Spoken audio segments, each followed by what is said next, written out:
Immigrant entrepreneurs, some of my favorite set of people. There are some important things that you need to know if you're an immigrant and you're an entrepreneur and you are trying to start a business in the United States.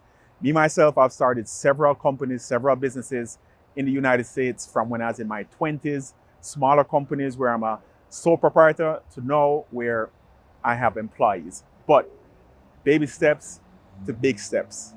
Entrepreneurs and immigrants go hand in hand.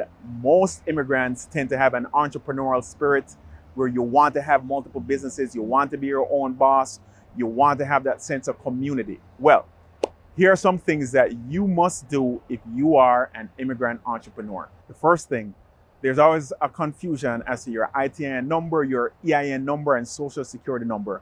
Do you need a social security number to start a business in the United States? No, you do not. Do you need an ITIN number to start a business? No, you do not.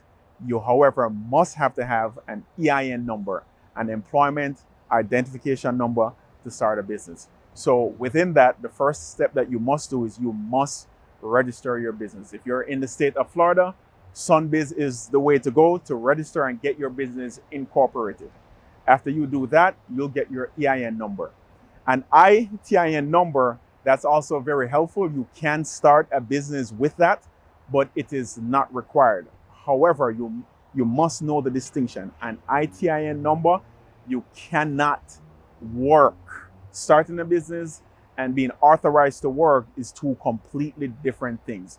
So if you have an ITIN number, you cannot go and apply for a job and say that you are legally authorized to work in the United States if that is the only thing you have. However, your business is independent from you. So, starting a business, ITIN, EIN, social security number, any one of those, you can use it to start a business in the United States as an entrepreneur. The second thing that you want to do is you really want to define what type of business you have. Will you be a sole proprietor? Will you have partners? You definitely want to identify the business structure. That will save you from loads of problems down the road, such as filing your taxes and really knowing how you're going to determine what your profit and loss and your sharing will be. So make sure you have the structure determined. The third thing that you want to have in place once you've determined the structure is an operating agreement.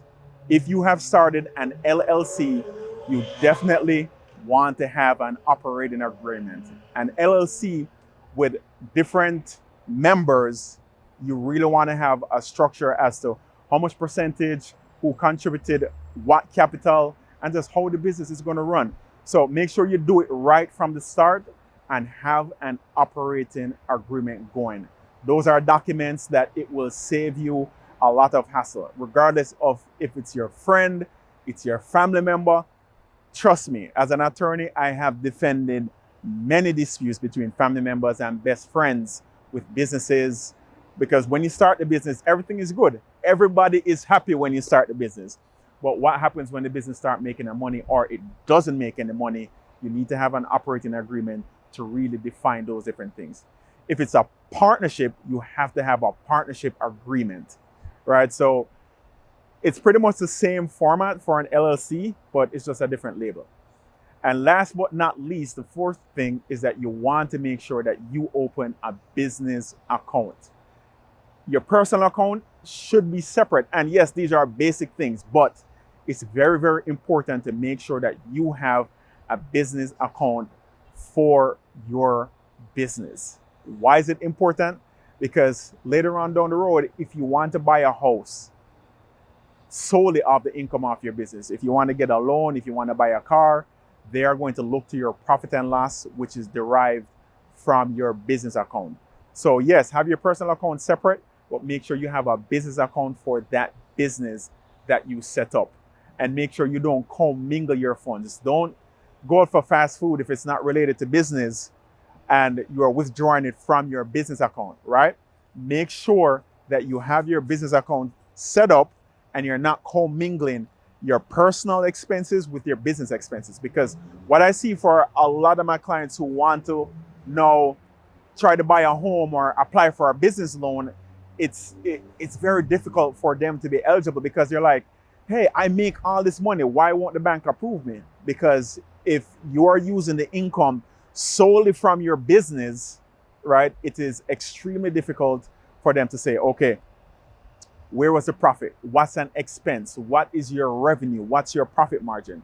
So just do it properly from the start and make sure you have your business bank account separate from your personal. So if you're an immigrant entrepreneur, make sure you have EIN, social security number, or your ITIN number to start the business. The next thing, make sure you can identify the business structure that you're going to use. Third, make sure you have an operating agreement or your partnership agreement.